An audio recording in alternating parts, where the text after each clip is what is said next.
अस्सलाम वालेकुम मुज़म्मिल भाई, कैसे हैं? वालेकुम अस्सलाम, ठीक ठाक, अल्लाह का शुक्र। आप सुनाएं? अल्लाह का शुक्र। यूर भाई, सुनाए यूट्यूब चैनल कैसा जा रहा है आपका? यूट्यूब मैं कह रहा हूँ कि इतना ज़बरदस्त जा रहा है माशाल्लाह से। वीडियोस जाके देखें ना ज़रा मैंने तो देखी है, आपकी एक वीडियो तो 5000 से ऊपर चली यार, गई वो है। तकरीबन 6 पे जाने वाली है और बाकी वीडियोस भी 1000 प्लस होगी मैं ख्याल में। अच्छा, सब्सक्राइबर भी आ रहे हैं कि नहीं? सब्सक्राइबर्स भी आ रहे हैं, डेली के कोई 15-20 मिल रहे हैं माशाल्लाह। मतलब लोग सब्सक्राइब हाँ, कर कर रहे रहे हैं। हैं, कर रहे हैं। चलो यार चैनल माशाल्लाह। को सब्सक्राइब कर दीजिएगा प्लीज़। यार कर दिया करें। अच्छा मुज़म्मिल भाई, इसकी लाइट्स के बारे में बताएं। इधर आए सुजुकी ना, GS सबसे पहले तो 150। मैं आपको लाइट पे ज़रा फोकस करें आप। हाँ जी। लाइट के हवाले से बहुत से भाइयों ने पूछा था कि लाइट का क्या हल है, लाइट हम्म। इसकी क्यों ख़राब है, या जीएस की लाइट कैसी है। तो जीएस की लाइट ये तो खैर मैं चेंज करवा चुका हूँ। जब मैंने ली थी तो मेरे ख्याल में सबसे पहली जो चीज़ थी ना, वो GS 150 की हेडलाइट थी। क्योंकि इंतहाई बेकार, क्योंकि मैंने टूरिंग पर्पज़ से ये बाइक लिया था और जब आप टूर पे जाते हो आपको लाइट्स की ज़्यादा ज़रूरत होती है। और मैं नहीं चाह रहा था कि यार मैं बाइक लेते ही ना उसके अंदर किसी आम इलेक्ट्रिशियन से काम करा के तो फोग लाइट्स और ये वो चीज़ इंस्टॉल करा लूँ। मेरा ख्याल नहीं था कि शायद इतनी बुरी इसकी लाइट है। मेरा एक्सपीरियंस ये हुआ जब मैं सवार चला गया बाइक लेने के 1-2 दिन बाद ही, या फिर शायद उसके बाद ही, तो रात को चलाने में मेरा जब एक्सपीरियंस हुआ तो इंतहाई बेकार उसकी लाइट थी।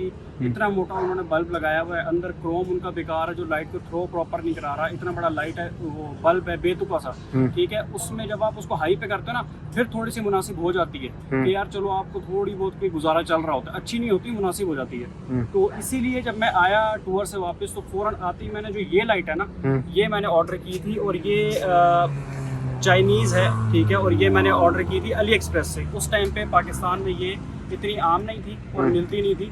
उस टाइम पे तकरीबन मुझे शायद कोई 6000 या 6500 की पड़ी थी पहुंचने के बाद। 20-25 दिन में ये पहुंची थी। और इसका फ़ायदा मुझे ये हुआ कि ये जो ओरिजिनल इसकी लाइट है ना, इसका ये जो रिंग है, अगर आपने खुद भी लेनी हो या आपने कहीं से ऑर्डर करनी हो ना, तो आपने 7 इंचेस का लैंप देखना है, हेड लैंप देखना है। अक्सर यहाँ पे ये पाकिस्तान के अंदर ना जीप्स में भी इंस्टॉल हुई है। लड़कों को आइडिया हो जाएगा मैं किस लाइट की बात कर रहा हूँ। इसका फ़ायदा आपको ये होगा कि ये पीछे का जो ब्लैक इसका हब है लाइट का, वो और जो क्रोम है, जो रिंग है, इसके अंदर ये फिक्स हो जाएगी। आपको किसी अल्ट्रेशन की ज़रूरत नहीं है, कोई लाइट खोल के कुछ नहीं करना, ठीक है। इसका आपको ये फ़ायदा होगा। तो दूसरा ये है कि अभी इसी वीडियो में ना आपने एंड पे देखना है। इस वीडियो की ना मैंने रिकॉर्डिंग की है रात की। मैंने कल रात को रिकॉर्डिंग कर ली थी क्योंकि हमने आज लाइट के इशू पे बात करनी थी। तो रात को मैं जब नमाज़ पढ़ने जा रहा था तो वापसी पे मैंने ना इसकी लाइट ऑन करके और छोटा सा एक क्लिप बनाया था कि ताकि आप लोगों को इसकी लाइट और इसकी थ्रो का आइडिया हो जाए। बहुत ज़्यादा अच्छी नहीं है लेकिन बहुत अच्छी है, मतलब कि गुजारा अच्छा कर जाती है माशाल्लाह से, ठीक है। रात में भी आप ड्राइव करें तो कोई इशू नहीं होता जी। अच्छा, इसकी जो इशारे वगैरह हैं, बाकी जो चीज़ें यार हैं, इसकी इशारे हार्न वगैरह जो है ना, बैटरी के साथ साथ बता रहे हैं। शुरू में मुझे मसला ये आया था कि जब मैंने पिछली वीडियो में बताया कि मेरे साथ जब मैं कहोटा गया था तो मेरे साथ एक मिसहैप हो गया था। ये एक वाकया हुआ था जो फ्यूज़ उड़ गया था, ठीक है। फ्यूज़ क्यों उड़ा था?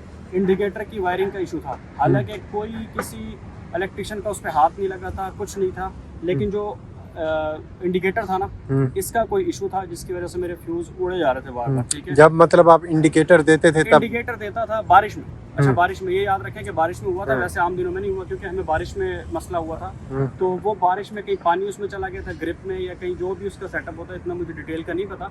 लेकिन इशारे बार बार उसके ना फ्यूज़ को उड़ाए जा रहे थे। फिर वो इलेक्ट्रिशियन के पास जाके प्रॉपर जो इसकी ग्रिप्स वगैरह हैं, जो वायरिंग है, वो प्रॉपरली मैंने कराई थी। दूसरी चीज़ जो है ना, लड़के बड़ा इसकी वायरिंग से भी डिस्टर्ब है। जितने मेरी वीडियोस में कमेंट्स आए हैं ना, उसके अंदर वायरिंग का बड़ा उन्होंने कहा है कि यार वायरिंग का बहुत इशू है। ऐसा मुझे अभी तक कोई वायरिंग का ना इशू कोई पेश नहीं आया, ठीक है। उसकी वजह शायद ये है कि मैं एक तो ज़्यादा किसी भी इलेक्ट्रिशियन से काम कराता नहीं हूँ, ठीक है। दूसरा ये है कि खुद मैं चीज़ों को ना खड़े होके अपनी चीज़ों को कर रहा होता हूँ, बाइक का काम करा रहा होता हूँ, ठीक है। उसका फ़ायदा ये होता है कि आपको पता होता है कि आपकी बाइक में मसला कहाँ पे है, ठीक है, और उसको कैसे रिजॉल्व करना है। फॉर एग्जांपल, ये जो मिस्त्री या जो आपके जो मैकेनिक्स होते हैं ना, ये ऐसी डंडी मारते हैं, यकीन करें कि प्रॉपर ग्रिप भी मिलती है मार्केट से, ठीक है। इवन कि अभी मैं 2-3 हफ्ते पहले मेरे हॉर्न की जो लुप्पी होती है ना, वो मसला कर रही थी। अच्छा। अब उसने उस लुप्पी को उतार के फेंक दिया। हालांकि वहाँ पे पूरी बार जो आप अगर रावलपिंडी इस्लामाबाद से, तो वारिस खान का पता होगा आपको, वहाँ पे वो पूरी बाइकों की मार्केट है। उसको इतनी तौफीक नहीं हुई कि वो अंदर सामने यहाँ बैठा हुआ है, अंदर उसकी दुकान है, कि वहाँ से वो 5 या 10 रुपए की जो लुप्पी लेके ना प्रॉपर काम कर दे, ठीक है। अब उसने क्या किया, तार काटी, वो जो हॉर्न के अंदर सुराख होता है उसमें तार डाल के तो उसने जो है ना टेप कर दिया उसको। वो मेरी वैसी नज़र पड़ गई उस पर, तो मैंने उसको बल्कि ठीक ठाक सुनाई। तो छोटे छोटे से काम होते हैं। इसी तरह जब आप प्रॉपर वायरिंग करा रहे होते हैं या कोई चीज़ आपने इंस्टॉल कराई है, अब उसमें डिफरेंट जोड़ आ जाते हैं। जोड़ आते हैं तो जोड़ के ऊपर जब टेप नहीं होगी तो आपका फ्यूज़ नहीं उड़ेगा तो क्या उड़ेगा, ठीक है। ये तो है। जो भी चीज़ है आपने खड़े होकर करवानी है जिम्मेदारी के साथ, भाई चीज़ आपकी है, उसने आपसे उसी टाइम पे काम करके लेबर ले लेनी है, ठीक है। आपने उसका ख्याल रखना है कि यार उसने प्रॉपरली जो टाई है प्लास्टिक वाली वो कराएं, ठीक है, ताकि आपकी वायरिंग जो है ना वो फैले ना, कहीं भी कोई तार फंस के टूट ना जाए, निकल ना जाए, जोड़ ना खुल जाए। दूसरी जो मेन चीज़ मैं आपको बता रहा हूँ, आपने टेप लाजमी करवानी है। कहीं पे आप वायरिंग का काम कराते हैं ना, उसकी आपने टेप करानी है। तीसरी जो चीज़ है, मर्दान से एक भाई थे, उन्होंने कोई नया GS लिया था, उन्होंने कमेंट किया हुआ था और काफ़ी बड़ा कमेंट था, मैंने भी उनको रिप्लाई किया था। उनका इशू आ रहा था बैटरी का। वो कहते हैं कि जी मैंने जो है ना नया GS लिया, मैं लेके निकला, वो उसकी बैटरी ख़राब हो गई, ठीक है। अब मुझे comment exact word to word मैं नहीं बता रहा, तो वो कहते हैं बैटरी ख़राब हो गई, सेल्फ नहीं ले रही थी, तो मैंने किक मारी, किक टूट गई, ठीक है। अब उस पर वो फिर बेचारे पूछ रहे थे कि यार किक भी यहाँ से मर्दान से नहीं मिल रही है, तो उसका क्या करना पड़ेगा, वो रावलपिंडी वगैरह से मंगवानी पड़ेगी। तो उनको मैं ये बताता चलूँ कि जब GS पे वो होता है ना, शोरूम पे खड़े होते हैं, वहाँ पे होता ये है कि जब मैंने ये बाइक लिया था ना, मोस्टली आप बाइक्स की मार्केट में जाते हैं ना, तो आप जब कोई बाइक फाइनलाइज कर देते हो तो वो कहते हैं सर 10 मिनट आप बैठे, आपको बाइक रेडी करके देते हैं। बाइक रेडी करने का मतलब होता है वो ये इशारे जो आपके शीशे हैं, बैटरी वगैरह लगाते हैं, बैटरी में पानी डालते हैं, बैटरी लगाते हैं, फिर शीशे वगैरह लगाते हैं, फिर पीछे का कैरियर शेरियर लगाते हैं, स्टैंड लगाते हैं, क्योंकि वो ज़्यादा लगा के रखते नहीं है। उसकी वजह ये है कि वो जब बाइक उन्होंने अपने शोरूम में पार्क करने होता है ना, तो जगह ज्यादा लेते हैं, तो इसलिए वो चीज़ें इंस्टॉल करते नहीं। लेकिन जब मैंने ये बाइक लिया था ना, तो मैंने उनको जाके जब पेमेंट की, तो वो मेरे ख्याल में 5 मिनट बाद ही फौरन बाइक लेकर आ गया। इसका मतलब मुझे तो ये लगता है कि ये चीज़ें ना इंस्टॉल करके रखते हैं, ठीक है।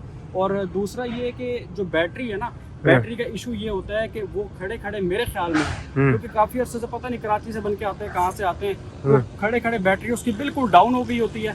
जब आप शोरूम से लेके निकलते हैं या 1-2 दिन लेके निकलते हैं, कम चलाते हैं, वो बैटरी चार्ज हुई नहीं होती, 1-2 सलाफ लेती है, उसके बाद सेल्फ का प्रॉब्लम उसका आना शुरू हो जाता है, आप समझते हैं। लेकिन मैं रिकमेंडेशन ये देता हूँ कि यार नई बैटरी है, इसकी जो नेशनल की बैटरी है, मेरे ख्याल में नेशनल है, वो जो बैटरी ओरिजिनल आती है ना सर, वो 19 मई में मैंने बाइक लिया था, और इस वक्त हम अगस्त में 13 अगस्त है, और ये 2022 है, इसमें हम वीडियो बना रहे हैं। मतलब 3 साल से 3 माह ऊपर 3 साल हो गए। इधर आके आप देखिए सर, इसकी जो बैटरी है ना, ये ओरिजिनल है, कुछ भी नहीं है, प्रॉपरली आप ये देख सकते हैं, सुजुकी वालों की बैटरी है, सारा कुछ इसके अंदर ओरिजिनल है। मुझे इसने अभी तक कोई इशू नहीं दिया, ठीक है।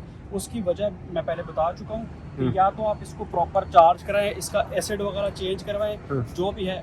अगर आपकी नई बाइक में सेल्फ का इशू आ रहा है, सबसे पहले आपने ये करना है कि आपने जो बैटरी है ना, उसको मैकेनिक के पास ले जाएं, बैटरी वाले के पास, उसको बोले यार इस बैटरी की मुझे हेल्थ बता दें, एक चीज़।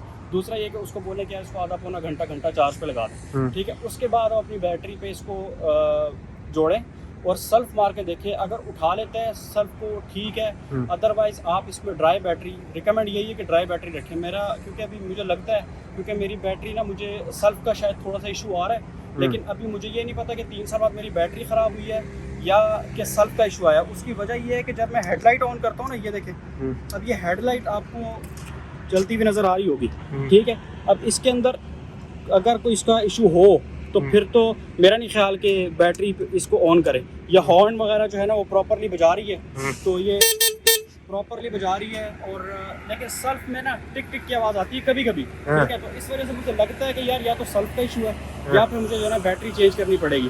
तो इसको नज़र में रखें ज़रा कि आपने पहले बैटरी चार्ज करवानी है, नई अगर बैटरी है, क्योंकि मेरे पास इस बैटरी ने 3 साल गुजारे हैं, 30,000 में बाइक चला चुका हूँ, ये कम नहीं होता, ठीक है। तो आप ये नहीं कह सकते कि इसकी बैटरी बेकार यार, केयर की बात भी तो होती है ना, केयर की बात होती है। बिल्कुल, आप मेरे बाइक को मैं तो देखता हूँ ना भाई, देखते नहीं है, मैं तो देखता हूँ आप कितना इस चीज की केयर करते हैं। आप देख लें, बिल्कुल स्टॉक कंडीशन में, कोई चीज इसके अंदर ना उतारी है, ना कोई चीज लगाई है, ठीक है, सारी आपके सामने है। और इसमें अभी तक मेरा नहीं ख्याल कि मैंने कोई एक्स्ट्रा खर्चा किया है किसी भी किस्म का, ठीक है। खुदा ना खास्ता कि कोई मिसहैप हो जाए, जैसे मडगार्ड वगैरह टूट गया था, नया लगा दिया वो भी, लेकिन बाइक के अंदर तो वो स्टॉक चीज़ें आती हैं। तो इसलिए आपने भी ना इन चीज़ों का ख्याल रखना है, स्पेशली आपकी बाइक है, आपने केयर करनी है, ठीक है। मेरा यही ख्याल है कि आप बैटरी को प्रॉपरली पहले चार्ज कराएं, बैटरी को चार्ज कराने के बाद अगर नहीं उठाती तो चुपचाप ओसाका या जो भी अच्छी कंपनी है उसकी ड्राई बैटरी आप रखवा दें, पानी वाली ना रखवाइएगा, क्योंकि इसमें फिर यही है कि एसिड डालें, चेंज करें। वो एसिड का ये देखें सिलेंसर के ऊपर, ये जब मैं बाइक 0 मीटर लेकर आया था ना, ये चीज़ें ठीक है, ये देखें। अब ये इतने लापरवाह होते हैं कि ये एक ओवर चार्ज का ना एक पीछे पाइप लगा होता है बैटरी के अंदर। अब वो पाइप सुजुकी वालों ने यहीं कहीं निकाल कर रखा हुआ था। अब मैं जब 0 मीटर लेकर आया हूँ तो उसके ऊपर यहाँ पे तेजाब गिरा हुआ था, मतलब ला के रात को पार किया, सुबह देखा तो निशान पड़ा, देखा तो ऊपर यहाँ पे पाइप जो है ना बैटरी का आया हुआ था। तो बात वही है कि जब इन्होंने पार किया होगा बैटरी चार्ज नहीं होगी। मैं जब घर लेकर आया हूँ, चलाया 1-2 दिन या जैसे भी कह लें, उसका पाइप था, वहाँ से पानी गिरना शुरू हो गया। अब एसिड तो जहाँ पे गिरता है तो फौरन निशान डाल देता है। तो इसलिए ड्राई बैटरी जो है इसका मेरे ख्याल में बेस्ट सोल्यूशन है। हेडलाइट का मैं आपको बता चुका हूँ, जुहैब फारूकी भाई ने पूछा था। देखिए आप ना मेरा यही मशवरा है कि आप हेड लैंप को चेंज कराएं, मतलब ये जो हांडी होती है ना इसको आप चेंज कराएं, इसको फोकस करें ज़रा, इसको आप प्रॉपर चेंज करवाएं, ठीक है। उसकी वजह ये है कि आप SMD LED डिफरेंट बल्ब मिलते हैं, एक तो वो लॉन्ग टर्म में जुहैब भाई चलते नहीं है, दूसरा ये है कि आपका उसका ना वाटर प्रूफ कहते हैं, लेकिन वो मेरा नहीं ख्याल कि वाटर प्रूफ होता है। वो कहते हैं जी पीछे फैन लगा हुआ है जी, उसकी ऐसी थ्रो है, प्रोजेक्टर भी एक मिल जाती है, लेकिन वो जो आपकी GS की लाइट है उससे बेहतर है, लेकिन अच्छी नहीं है। ये मुझे थोड़ी मुनासिब लगी थी उस टाइम पे, मैंने 2-3 साल पहले ली थी, अभी तक अल्हम्दुलिल्लाह ये ठीक चल रही है। ऑल दो के इसके ऊपर अभी ना यहाँ पे क्रैक आ गया, ये आप देख रहे होंगे यहाँ पे, ये भी जो इलेक्ट्रिशियन है उन्हीं की जहालत है कि हेडलाइट उससे फिक्स नहीं हो रही थी, जोर से उसने इस तरह जो है ना हिट कर दिया थोड़ा। उस टाइम पे मुझे भी इतना नजर नहीं आया क्योंकि पेपर लगा हुआ था। अब वो जब मैं घर वापस आ गया 2-3 दिन बाद मेरी वैसी नजर पड़ी तो यहाँ पे क्रैक आया हुआ था, और फिर मुझे याद आया कि वो बार बार यहाँ से हिट करके इसको लाइट को फिक्स कर रहा था। हालांकि प्रॉपर एक तरीका होता है कि राइट को आप रख के राइट साइड पे थोड़ा सा घुमाते हैं तो उसको लॉक लग जाते हैं, साइड के नीचे 2 नट हैं, आप ये लगाएं और अल्लाह खैर सब। इतनी सी बात थी। तो इन चीज़ों का थोड़ा खुद भी ख्याल रखें। बाइकों के बारे में अगर आप मज़ीद जानना चाहते हैं, GS के बारे में जानना चाहते हैं, तो चैनल को सब्सक्राइब कर दें, ठीक है, बेल आइकन को प्रेस कर दें ताकि मेरी आने वाली जो कोई भी वीडियो है आप तक बासानी पहुँच सके।